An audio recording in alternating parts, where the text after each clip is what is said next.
So new arrivals this week, the 2009 Pontiac G8 GXP Sedan, 8,151 original miles. Sport red metallic over onyx, one of 169 built. This thing's a beast. Yeah. One of 169 in this spec. Yep. Yeah. And 6-speed manual Tremec, basically showroom fresh, and it's ceramic coated. Nice. So it always helps. It just takes a bath in ceramic, and then that protects the paint. And it's applied on there, and then it protects it. It used to be they just did the noses of cars. Yeah. In that not too distant past, they would do the noses with some kind of protective film, and then they started doing the ceramic coating, which they actually spray on, right? And it's rubbed on, actually. Yeah. Rubbed on. Sponge. Yeah. And that protects your paint. Although, remember in the old days when we used to have the bras on the front? Oh, sure. Yeah. The big, ugly vinyl black thing that's strapped on over, through your fenders. And if you didn't clean it, you'd get the dirt would actually start to sand the front. And I'd rather see the rock chips than the stupid looking bra. It was a style, it was a trend, right. And that led to PPF on the nose, like you said, and then people started seeing that white line and said, and now they started doing PPF on the whole car, so your entire car's covered. But it's interesting. It seems to me the more expensive the car, the more prone for chips it gets. Is that an illogical statement, or is that it's totally illogical. Well, thank you. You're fired. Get out. Really.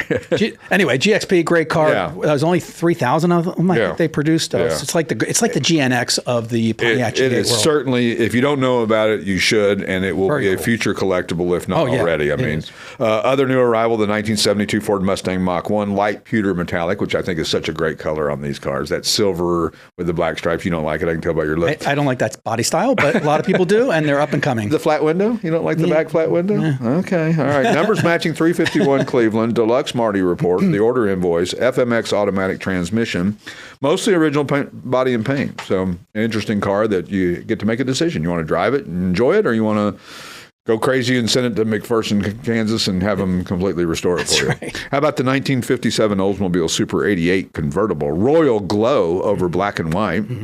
Miles of chrome, 371 cubic inch 4-barrel V8, hydromatic automatic, power steering, and the brakes.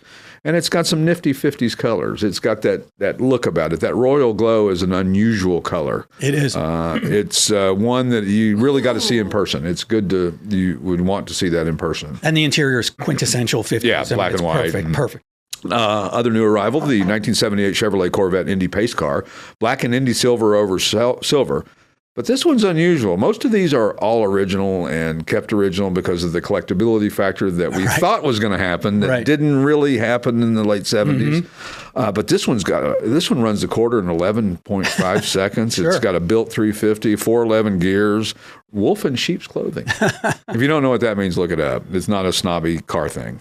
Interesting. Now, apparently, Corvettes, they're only going to produce 2,500 of them. Right. And then there was such a demand, they produced 6,500 of them. And then it kind of hurt the value. It kind of hurts the collectability. They mothballed these things between these and the 1970, was the 76 Cadillac Eldorado last year for the convertible. Okay. And people hoarded those thinking that they were going to, and they now are starting to bring some pretty serious money. You see them bring a trailer $50,000 for a Every time I go to Carlisle, I see the pace cars for sale. Yeah. So.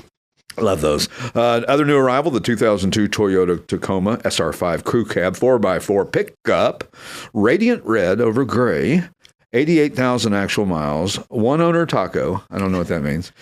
Dealer maintained 3.4 liter double overhead can V6. What a bulletproof engine. It is. These are hot in the market. Taco is just short for Tacoma. I know. That's sort of, this one has some unique paint attributes to it on the outside. That's very cool and different. But I'm surprised it's still here, frankly. These are hot. I am too. We get lots of calls about it. So, it's one of those cars that attracts people that they're not quite ready to buy yet, but it's on their bucket list. So they'll call you and they'll realize that they're not buying it and we're sorry for wasting your time. And it's exactly. Okay. One little thing, knocks them out of the game. Sure. But I imagine you are getting a bunch of calls. We certainly are. And last but not least, the 1964 Rambler American 440 convertible, vintage burgundy over burgundy, known history, 196 cubic inch inline 6-cylinder, and the Flash-O-Matic automatic Yes. transmission because you just don't want to have the regular O-Matic. Yeah. Power top air conditioning and a smooth cruiser. Great little car. Yeah. You know, we were talking about sheet metal bending with Brian Martin from McPherson, and we lost probably one of the best ones in the business. Just yesterday. Gene Winfield yesterday. Today being March the 5th. Yep. Of 2025? Yes, it is. Sorry, I just got here to this planet a minute ago. Good guess. Thank you. But Gene Winfield was, God, I think he was born in 27, so he would have been 98-ish. Yeah. Hot rod legend, designed cars for many movies, Blade Runner, Batman, Star Trek, Mission Impossible. He was actually born in Springfield, Missouri, and with his family moved to Modesto, California, which was probably his aha moment that he didn't realize. In 1929 he was 2. So wow, Modesto must have been a ghost town. Oh my God, talk about middle of nowhere like Kansas. It still is. But and when you say metal bender, I mean he knew an English wheel like Mr. English Wheel knew. You know, he was really good at it and very creative. Could look at a car and tell you all the things that he would do to it that would make it better or different, or this would look a little cooler. And you know, it's funny how the limitations of a designer designing a car that they're going to make 100,000 of versus a guy who's going to take one and make it his Mona Lisa. So I hate to see him go because one of those guys that the amount of knowledge that left us yesterday is immeasurable. Legend. The Classic Auto Mall Show with their host, Stewart Howden.